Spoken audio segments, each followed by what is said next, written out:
या महत्त्वाच्या घडामोडीनंतर आता बातम्या पाहणार आहोत सुपरफास्ट।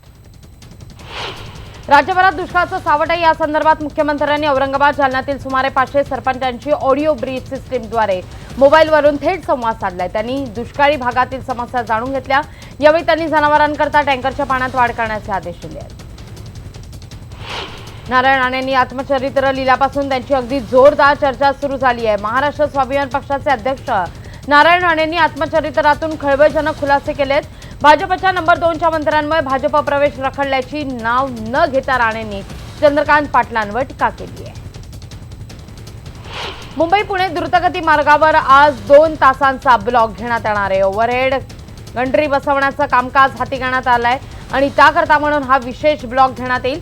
दुपारी 12 ते 2 या 2 तास मात्र हा महामार्ग पूर्णतः बंद असेल। मराठा आरक्षण वैद्यकीय प्रवेश प्रकरणी काल सुनावणी होणार होती। आज ती पुढे ढकलण्यात आली। आज ती पुन्हा होणार आहे। नागपूर खंडपीठाने प्रवेश होणार नसल्याचा निर्णय दिला होता। राज्य सरकारने या निर्णयाला सुप्रीम कोर्टात आव्हान दिले आहे। मुंबईतील प्रसिद्ध एअर इंडिया इमारत विकत घेण्यास राज्य सरकार उत्सुक आहे। त्याकरता महाराष्ट्र सरकार 1400 कोटी मोजण्यास तयार आहे। ही रक्कम एअर इंडियाने ठेवलेल्या राखीव किमतीपेक्षा 200 कोटींनी कमी आहे। राज्य सरकार एअर इंडियाची इमारत विकत घेणार हे आता जवळपास निश्चित आहे। एअर इंडियाच्या विमानांचं व्हिएतनाम या ठिकाणी इमर्जन्सी लँडिंग करण्यात आलं। त्यानंतर तब्बल 30 तासांनी प्रवाशांना एअर इंडियाच्या दुसऱ्या विमानानं लंडनला रवाना करण्यात आलंय। या विमानातले 320 भारतीय प्रवासी 30 तास व्हिएतनाम विमानतळावर अडकून पडले होते। हवाई दलाचं एक विमान मुंबई विमानतळाच्या रनवेवरून घसरल्यानं त्याचा परिणाम विमान वाहतुकीवर झाला। AN32 हे विमान टेक ऑफ घेण्याकरता मुंबई विमानतळाच्या रनवेवर सुरू झालं, पण ते रनवेवरून घसरलं। लगेचच पायलटने हे विमान रोखलं आणि त्यामुळे कोणतीही जीवितहानी झालेली नाही। विमान प्रवासाचं प्रमाण बस आणि रेल्वेच्या तुलनेत वाढताना दिसतंय। रोज जवळपास 71,000 भारतीय प्रवासी विदेश प्रवासाकरता निघतायत। देशांतर्गत विमान प्रवाशांच्या संख्येत गेल्या 3 वर्षांमध्ये 40 कोटींची वाढ आहे। वाढत्या तापमानामुळे पश्चिम रेल्वेवरील वातानुकूलित लोकलला प्रवाशांकडून चांगला प्रतिसाद मिळतोय। एप्रिल 2019 मध्ये तब्बल 4,47,540 प्रवाशांनी या गाडीनं प्रवास केला। यातच प्रवाशांना रेल्वेनं भाडेवाढ न करण्याचा निर्णय घेतल्यानं मोठा दिलासा मिळाला आहे। उल्हासनगरमध्ये सहाय्यक आयुक्तांना शिवीगाळ केल्याप्रकरणी मनसेविरुद्ध मनसे असं चित्र निर्माण झालंय। गणेश शिंपींना शिवीगाळ केल्याच्या निषेधार्थ पालिकेतील अधिकारी आणि कर्मचाऱ्यांनी लेखणी बंद आंदोलन केलं। त्या आंदोलनात इतर कामगार संघटनांसह मनसेची कामगार संघटनाही सहभागी झाली। पुण्यात येरवड्यामध्ये 2 गटात झालेल्या वादातून एका तरुणाला जबर मारहाण करण्यात आली आहे। बॅटनं करण्यात आलेल्या या मारहाणीत सागर चव्हाण हा युवक गंभीर जखमी आहे। मारहाणीची दृश्ये सीसीटीव्हीत कैद आहेत। ठाणे शहरातील 15 हॉस्पिटल अग्निशमन विभागानं सील ठोकले। विशेष म्हणजे या हॉस्पिटलची मान्यता देखील रद्द करण्यात येणार असल्याचं आरोग्य विभागानं स्पष्ट केलं। फायर NOC सादर न करणाऱ्या रुग्णालयांवर उच्च न्यायालयाच्या आदेशानं ही कारवाई आहे। घाटकोपरमध्ये एका महिलेच्या पोटावर शस्त्रक्रिया करत तब्बल 4.5 किलोचा ट्यूमर काढण्यात आलाय। हिंदू सभा धर्मादाय रुग्णालयात वंदना करडईकर यांच्यावर ही शस्त्रक्रिया पार पडली आहे। सोनोग्राफी केल्यावर त्यांच्या पोटात 30 सेंटीमीटर बाय 30 सेंटीमीटर आकाराचा मांसाचा गोळा असल्याचं दिसलं। पिंपरी चिंचवडमध्ये चोरट्यांनी अक्षरशः धुमाकूळ घातलाय। रावेतमध्ये शिंदे वस्ती जवळ असलेल्या शंकेश्वर विला या सोसायटीत चोरट्यांनी चक्क नंग्या तलवारी नाचवत फ्लॅट फोडून लाखोंचा ऐवज लंपास केला। अंगाचा थरकाप उडवणारा हा सगळा प्रकार सीसीटीव्हीत कैद आहे। डोंबिवलीतल्या नांदिवली या परिसरामध्ये KDMCत 2 अनधिकृत इमारतींवर कारवाई करण्यात आली। संतप्त रहिवाशांनी पालिकेच्या पथकाला मोठा विरोध केला। स्वामी समर्थ मठाजवळ असलेल्या बालाजी कॉम्प्लेक्स संकुलात वर्षभरापूर्वीच या इमारती उभारण्यात आल्या होत्या। पुणे विमानतळावर 31 लाख रुपयांचं सोनं जप्त करण्यात आलंय। कस्टम विभागानं दुबईहून आणलेल्या व्यक्तीकडून पुणे विमानतळावर 957 ग्रॅम सोनं पकडलं। खरं तर या व्यक्तीच्या डोक्यावर आधीच केस असतानाही त्यानं विग घातलेला होता। त्यावरून अधिकाऱ्यांना संशय आला।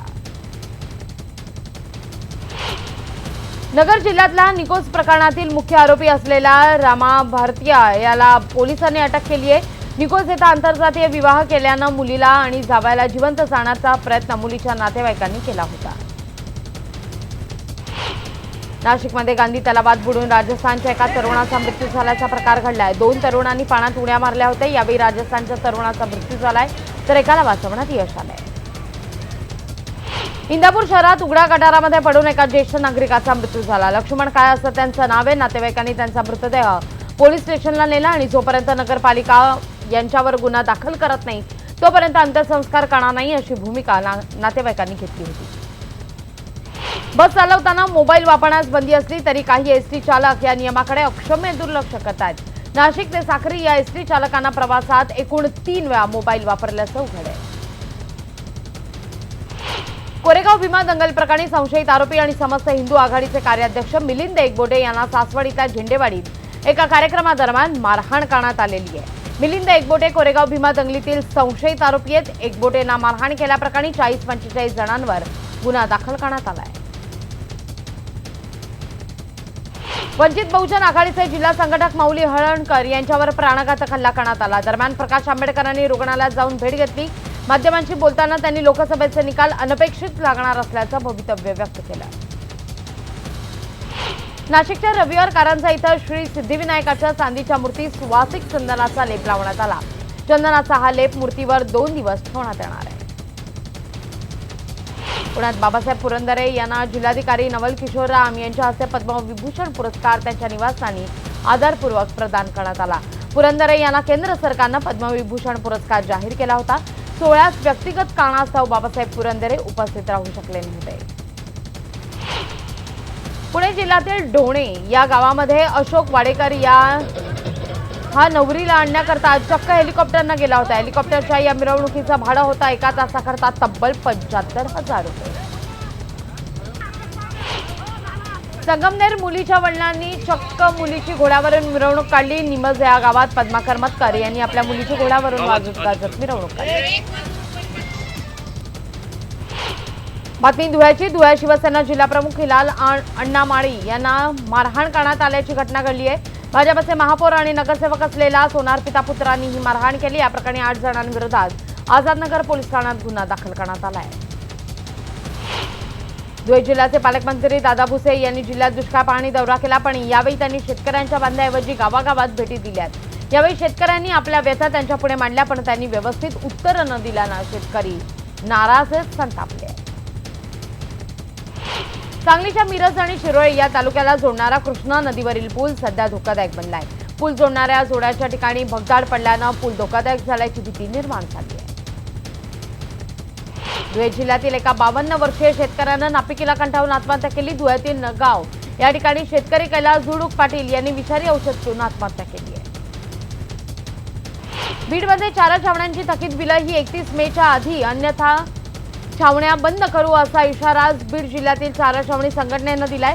बीड जिल्हाधिकारी कार्यालयावर या संदर्भात मोर्चा सुद्धा काढण्यात आलाय. बुलढाण्यात चारा छावणीसाठी स्वाभिमानी शेतकरी संघटनेकडून आंदोलन पुकारण्यात आलं होतं. दरम्यान चारा छावण्या सुरू करण्याचा प्रस्ताव यावेळी जिल्हाधिकाऱ्यांना देण्यात आला. रत्नागिरी जिल्ह्यातील उसगाव या गावाला पाणी टंचाईच्या झळा बसू लागल्यात. या ठिकाणी जलयुक्त शिवार अभियानाच्या माध्यमातून नदीतील गाळ काढण्याचं काम सुरू करण्यात आलंय. त्यामुळे गाव पाणी टंचाई मुक्त होईल असा विश्वास ग्रामस्थ व्यक्त करतात. ज्येष्ठ समाजसेवक अण्णा हजारे यांच्या हस्ते नगरमध्ये लोकसहभागातून तलावातील गाळ काढण्याच्या उपक्रमाला सुरुवात करण्यात आली. पाण्याची गंभीर समस्या सोडवण्याकरता आनंदवन प्रगती सहयोग, पाणी फाउंडेशन, जैन संघटना आणि स्नेहालय यांनी दुष्काळमुक्ती यज्ञ करून पाण्याच्या समस्येवर कायमस्वरूपी तोडगा काढायचा निश्चय केलाय. वाशिम जिल्ह्याला दुष्काळमुक्त करण्याकरता जलसंधारणाची कामं युद्धपातळीवर सुरू आहेत. यावेळी बिजेसच्या विविध कामांची पाहणी जिल्हाधिकारी ऋषिकेश मोडक यांनी केली. जिल्ह्यातील पिंगलाक्षी देवी तलावातील गाळ काढण्याच्या कामाला वेग देण्याच्या सूचनाही यावेळी देण्यात आल्या. राज्यात जवळपास जिल्ह्यांमध्ये दुष्काळी परिस्थिती आहे. सांगली जिल्ह्यातल्या तासगाव तालुक्यातील वायफळ या गावात मात्र थेट टेंबू योजनेच्या 5व्या टप्प्याचं पाणी आल्यानं गावकऱ्यांना प्रचंड आनंद झालाय. यावेळी गावकऱ्यांनी पाण्याचं पूजन केलंय. वर्धा नागपूर मार्गावर चालकाच्या गाडीवरील ताबा सुटला आणि कारचा अपघात झाला. या अपघातात 4 प्रवासी जखमी आहेत. नागपूरचे आमदार गिरीश व्यास यांनी जखमींना आपली गाडी थांबवून मदत केली आहे. अमरावतीमध्ये तिवसामध्ये वणी गावाच्या शेजारी दुपारच्या दरम्यान भीषण आग लागली. 2 सतनांच्या बागांना जाऊन ही आग लागलेली आहे. पाहता पाहता आग बाजूच्या गावात देखील पसरली. यामुळे अतोनात नुकसान झालंय. साताऱ्यात एका धक्कादायक घटनेनं सध्या खळबळ माजली आहे। अनैतिक संबंधाची माहिती 10 वर्षाच्या मुलीला मिळाल्यानं आईनंच प्रियकराच्या मदतीनं मुलाचा खून केला। या प्रकरणी अश्विनी चव्हाण आणि तिचा प्रियकर सचिन कुंभार यांना अटक करण्यात आली आहे। जामनेर तालुक्यातील कुऱ्हा या गावातील इंदिरानगर भागामध्ये जुगाराच्या अड्ड्यावर पोलिसांनी धाड टाकली। मात्र अंधाराचा फायदा घेत जुगार खेळणाऱ्यांनी तिथून पोबारा केला। यावेळी त्यांनी पोलिसांवर दगडफेक केली। या 4 पोलीस कर्मचाऱ्यांचा अधिकारी जखमी आहे। येत्या शनिवार रविवार औरंगाबादमधील 5 जिल्ह्यांमध्ये मेघगर्जनेसह वादळाचा इशारा हवामान विभागानं दिलाय। नांदेड, लातूर, बीड, उस्मानाबाद आणि परभणी जिल्ह्यातील काही भागांमध्ये विजांच्या कडकडाटासह वादळी वाऱ्याचा इशारा देण्यात आलाय। जळगावमध्ये गेल्या 10 वर्षांपासून ऑपरेट न केलेल्या बँक लॉकरमध्ये 2 देशी कट्टे आणि 48 काडतुसं सापडल्याची धक्कादायक घटना समोर आली। पीपल्स कोऑपरेटिव्ह बँकेच्या रिंग रोड या शाखेत हा सगळा प्रकार घडलाय। या प्रकरणी लॉकरधारक बेग मिर्झा राफत यांच्या विरोधात गुन्हा दाखल करण्यात आलाय। सातारा जिल्ह्याच्या पश्चिम भागातील पार इथल्या श्रीराम वरदायनीच्या बगाड यात्रा उत्सवात संपन्नपणे ही यात्रा पार पडली आहे। छत्रपती शिवरायांच्या काळापासून या यात्रेला प्रारंभ झालाय। सलग 7 दिवस चालणाऱ्या या यात्रेची सुरुवात चैत्र अमावास्येला होते। परिसरातील 84 गावांचा मान या यात्रेत असतो। बगाडाच्या मुख्य दिवशी 12 वाजता या बगाडाला सुरुवात होते। संगमनेर तालुक्यातल्या राजापूर गावातील एका विहिरीत बिबट्या आणि श्वान एकत्र पडल्याची घटना घडली। अनेक तास या दोघांमध्ये झुंज सुरू होती। अखेर अनेक तासानंतर वन विभागानं दोघांनाही सुखरूप बाहेर काढले। पंजाब नॅशनल बँकेतील गंडा घालून फरार झालेला महाठग नीरव मोदीची ब्रिटन न्यायालयानं तिसऱ्यांदा याचिका फेटाळली आहे। त्याच्या वकिलांनी जामिनाच्या हमीची रक्कम 2 अब्ज पाऊंडपर्यंत वाढवली आहे। मात्र तरी देखील त्याचा जामीन फेटाळण्यात आला आहे। येत्या 12 तारखेला नवी दिल्लीत मतदान होणार आहे आणि त्याआधी देशाचे पंतप्रधान मोदी आणि काँग्रेस सरचिटणीस प्रियंका गांधी नवी दिल्लीत तळ ठोकून आहेत। यावेळी दोघांनीही एकमेकांवर परस्पर पक्षांवर टीकेची झोड उठवली आहे। नवी दिल्लीतील जाहीर सभेत मोदींनी गांधी कुटुंबियांवर जोरदार टीका केली। गांधी कुटुंबियांनी INS विराट या युद्धनौकेचा वापर सुट्टी घालवण्याकरता केला असा गौप्यस्फोट पंतप्रधान मोदी करतायत। दरम्यान दिल्लीतील रॅलीत प्रियंका गांधी यांनी पंतप्रधान नरेंद्र मोदींना खुलं आव्हान दिले। निवडणुकीचे उर्वरित 2 चरण जे आहेत ते तुम्ही GST आणि नोटबंदीच्या मुद्द्यांवर लढवून दाखवा असं खुलं आव्हान आज प्रियंका गांधींनी केलं। नवी दिल्लीत प्रियंका गांधींच्या रोड शोमध्ये चौकीदार चोर है अशा घोषणाबाजी मोठ्या प्रमाणावर करण्यात आली। रोड शोच्या माध्यमातून काँग्रेसनं जोरदार शक्ती प्रदर्शन केलंय आणि यावेळी काँग्रेसचे कार्यकर्ते मोठ्या संख्येने उपस्थित होते। 23 तारखेला कोणत्याही पक्षाला बहुमत न मिळाल्यास मोठ्या पक्षाच्या नेत्याला सत्ता स्थापनेकरता बोलावू नये या संदर्भात राष्ट्रपतींकडे मागणी करण्यासंदर्भात चंद्राबाबू नायडू आणि राहुल गांधींमध्ये चर्चा झाल्याचं वृत्त आहे। 21 तारखेला या संदर्भात विरोधकांची बैठक होणार असल्याचं सुद्धा कळतंय। पंतप्रधान मोदींनी पुन्हा एकदा गांधी कुटुंबियांच्या जावयाला टार्गेट केलं। मला पुन्हा निवडून द्या, आम्ही पुढच्या 5 वर्षात रॉबर्ट वड्रांना जेलमध्ये टाकू असं आश्वासन पंतप्रधान मोदी देत आहेत। दरम्यान कुरुक्षेत्रावरच्या सभेत मोदींनी विरोधकांच्या लाखोल्यांना जोरदार प्रत्युत्तर दिलंय। विरोधक मला काय काय अपशब्द बोलतात याची यादीच पंतप्रधान मोदींनी वाचून दाखवली आहे। तर त्याचवेळी मी मोदींचा द्वेष करतो, हा माणूस प्रेम करण्याच्या लायकीचा नाही असं विधान केलंय दिल्लीचे मुख्यमंत्री अरविंद केजरीवाल यांनी। अमेठीमध्ये न वापरलेल्या EVM स्ट्रॉंग रूमच्या बाहेर काढून ट्रकमध्ये ठेवण्यात येत होत्या। त्यावेळी काँग्रेसचे जिल्हाध्यक्ष योगेंद्र मिश्रांनी हस्तक्षेप केला। घटनास्थळी आलेल्या सीडीओनी न वापरलेल्या EVM सुलतानपूर जिल्ह्यात शिफ्ट होत असल्याचं सांगितलं। या EVM रिझर्व्ह होत्या आणि त्यांचा वापर झाला नव्हता असं स्पष्टीकरण अधिकाऱ्यांनी दिलंय। मध्य प्रदेशातील अशोकनगरमध्ये प्रचार करताना केंद्रीय मंत्री स्मृती इराणींचा सवाल त्यांच्यावरच बुमरँग झालाय। कर्जमाफी झाली का असा सवाल इराणींनी यावेळी केला, तेव्हा लोकांमधून हो कर्जमाफी झाल्याचा आवाज आलाय। पाकिस्तानच्या बालाकोट एअर स्ट्राईकमध्ये जैश ए मोहम्मदच्या 130-170 दहशतवाद्यांचा खात्मा झाल्याचा दावा परदेशी पत्रकारांना केलाय। पत्रकार फ्रान्सिस्का मॅरेना यांच्या रिपोर्टनुसार अजून 45 जणांवर उपचार सुरू आहेत।